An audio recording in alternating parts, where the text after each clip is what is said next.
also whoever is up in mine. So my name is Lynan Saperstein, and I'm going to talk about a rebirth with travel, because I know that some of us were travelers as children, and I was. And I went to college, and I got really serious, and I had a career, and I was really serious. And then I got fired, right? Everyone has been getting fired. And my whole world kind of blew up in my face a little bit. So I was like, well, what am I going to do? What am I going to do? I had a little bit of money, but I know how to make a little bit of money go a long way when I travel. So I went to Central America. And I'd never been to Central America, but I spoke enough Spanish to get by. And I'd been there for 2.5 months, and I was at the last leg of my trip, and I was contemplating staying down there. And I was in Nicaragua, and I was on a little island called Ometempe. It's sort of an infinity-shaped island in the middle of a freshwater lake, and it's beautiful. And I was like, oh, maybe I'll just stay here for a few more months. But I knew I was going to catch my flight and come back to New York and restart. But I had exactly 48 hours to get back to Costa Rica for my flight.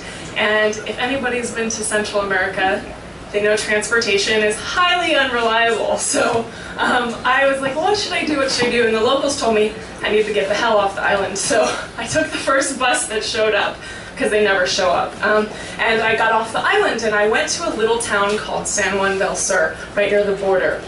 And I didn't know anyone. I had no hostel booked. I had probably $2 to my name. And I was like, I'm gonna make the best of this.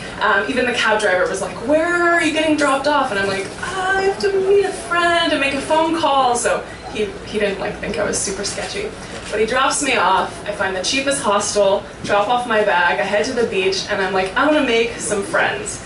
So I walked up and down the beach listening for English, and I met 2 girls, and they were amazing.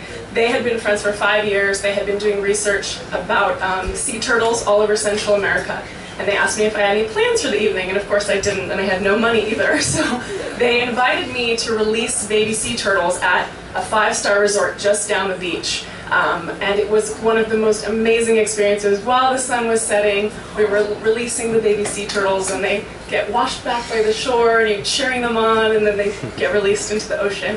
And people pay hundreds of dollars for this type of experience, and I had totally got there for free. And we rode in the back of a pickup truck with Under the Stars back to sort of the cheap hostel area. And we went to a ladies' night at the bar, so we got to drink for free, which is all over Central America, which is fantastic. And one of my new friends told me to take off my shoes. And I said, why? Why do I need to take off my shoes? She said, take off your shoes and run down the stairs. So we ran down the stairs from the bar, and down right underneath the bar, a mother sea turtle had come up on the shore. And she was laying eggs on the main beach in San Juan del Sur, which rarely happens. So we watched her dig a hole, lay her eggs, get a little disoriented, and we actually lifted up our pants and took her back out to sea. So that day would have never happened had I not had no money, had no plan. But really, there's so much magic on the road, in travel, when you have no money, when you have no plans, and you don't even know the language, and you just are willing to show up, say yes, make new friends, look around, try and be observing. So just wanted to share that story, and hope you guys enjoyed it.